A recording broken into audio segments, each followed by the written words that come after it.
welcome back to another deep dive explainer. Today, we're taking some pretty complex financial research and distilling it into clear, actionable takeaways.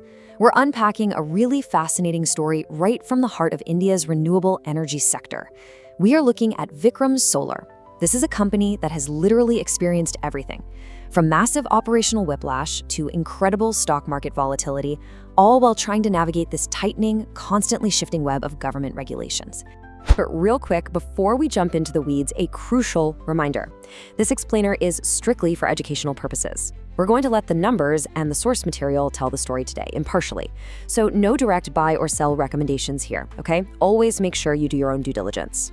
All right, here's our roadmap for today. We're going to cover the Vikram Solar journey, their shift from losses to record profits, the current regulatory squeeze, some recent volatility and legal hurdles, their backward integration blueprint, and finally, the scenarios and investment outlook. Section 1. The Vikram Solar journey. You really can't understand where this company is headed without looking at the long, winding road it took to get here. This maps out a wild 2-decade journey. They started back in 2005 with a modest incorporation in Kolkata. Then by 2014, they had pivoted so successfully into clean energy that they snagged that coveted Tier 1 solar module manufacturer status. Fast forward through some huge capacity expansions, like their automated plant in Tamil Nadu in 2021, and we arrive at their August 2025 IPO. And when I say triumphant, I mean it. The IPO was oversubscribed over 54 times. They raised a fresh 1,500 crore rupees to clean up their balance sheet. Section 2, losses to record profits.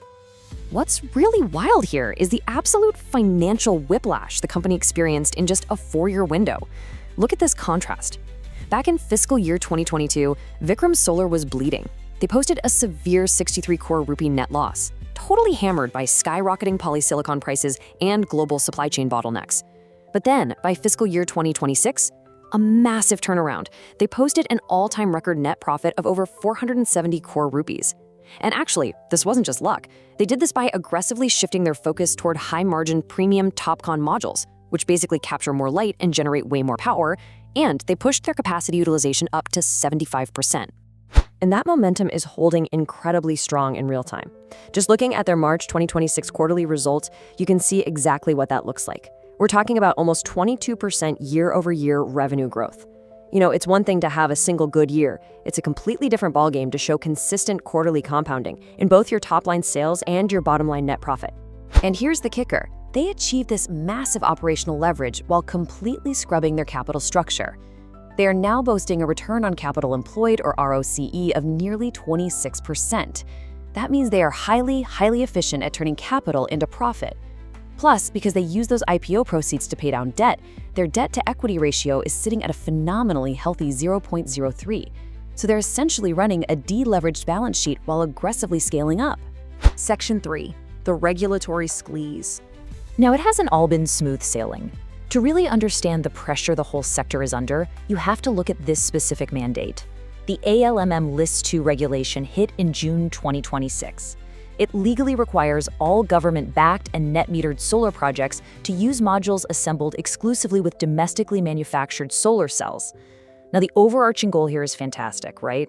Boost self-reliance, build local supply chains. But as you'll see in a second, it has triggered an immediate massive supply bottleneck. Because here is the absolute core crisis facing the industry right now. India boasts an impressive 193 gigawatts of solar module manufacturing capacity. But the problem? The country only has about 31 gigawatts of domestic solar cell capacity. It's like having a massive fleet of cars, but an absolute drought of engines. Local cell production can only supply about 16% of the local module demand.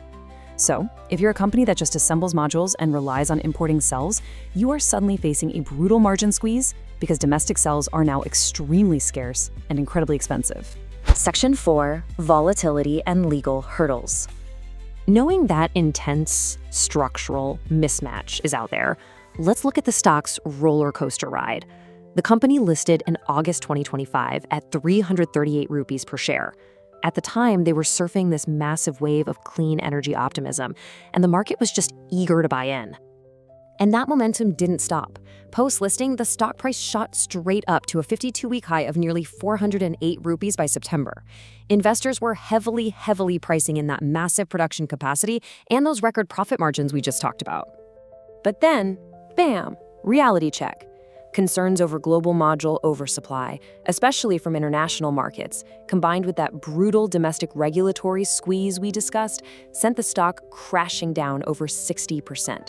It scraped a 52-week low of roughly 162 rupees early the following year. So, when we look at the technical setup today, it paints a pretty cautious picture. All the key simple moving averages, from the short-term 5-day all the way to the long-term 200-day, are flashing bearish signals. The stock is stuck in the lower quadrant of its range, meaning it has some really significant technical resistance levels to punch through if it's going to break back out. And as if the macro environment wasn't tough enough, this technical volatility was amplified by some wild, highly localized legal drama. An operational creditor, Istwava Steels, actually filed an insolvency petition over an old 2018 subcontract dispute. And get this, the dispute was worth just 9.44 crore rupees. Surprisingly, a tribunal admitted the petition, immediately initiated insolvency proceedings, and temporarily suspended Vikram Solar's entire board. Obviously, the company scrambled, appealed to a higher tribunal, and secured a stay order by depositing just under 92 lakh rupees to prove their solvency. It's a localized risk, sure, but man, it definitely spooked the markets. Section 5. The Backward Integration Blueprint. So, the big question. How does Vikram Solar plan to escape this regulatory bottleneck, survive the margin squeeze, and actually get its momentum back? Well, it's all about fundamentally changing how they build their products, because right now, their vulnerability is glaring. A staggering 98.2% of their revenue comes strictly from assembling solar modules. Because they don't manufacture the underlying cells or wafers themselves yet, they are totally exposed to those supply chain shocks. To fix this, they aren't just tweaking things, they are executing a massive, multi-billion rupee blueprint for backward integration. They've approved over 3,700 cores to start making their own wafers and ingots. On top of that, they're sequencing equipment right now for a giant 9-gigawatt solar cell plant, and they expect the first cells to roll off the line by December 2026. Oh, and looking toward the future grid, they're injecting over 4,300 cores to enter the utility-scale battery storage market. They are completely transforming from a mere assembler into a fully vertically integrated energy powerhouse. Section 6. Scenarios and Investment Outlook.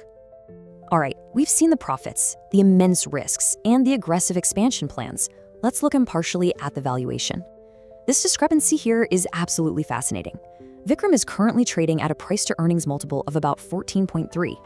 Meanwhile, competitors like Waaree Energies are trading at over 22 times earnings. And Premier Energies is pushing almost 32 times? So why the steep discount? Simply put, those peers are already farther along in their backward integration. The market is pricing Vikram at a discount while it waits for those massive new cell and wafer factories to actually come online.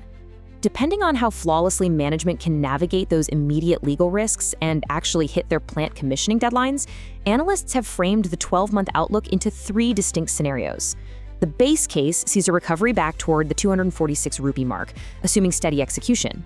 The bull case looks all the way up to 320 rupees, but that requires rapid battery plant commissioning and super strong export volumes. The bear case, however, warns of a drop to 150 rupees if there are prolonged factory delays or if the global market just floods with cheap international modules. We've covered their historical highs, the crushing weight of government mandates, and a genuinely ambitious multi-billion rupee roadmap for the future. Look, the clean energy transition is arguably the most critical economic shift of our generation, and survival in this space will absolutely depend on who controls the supply chain.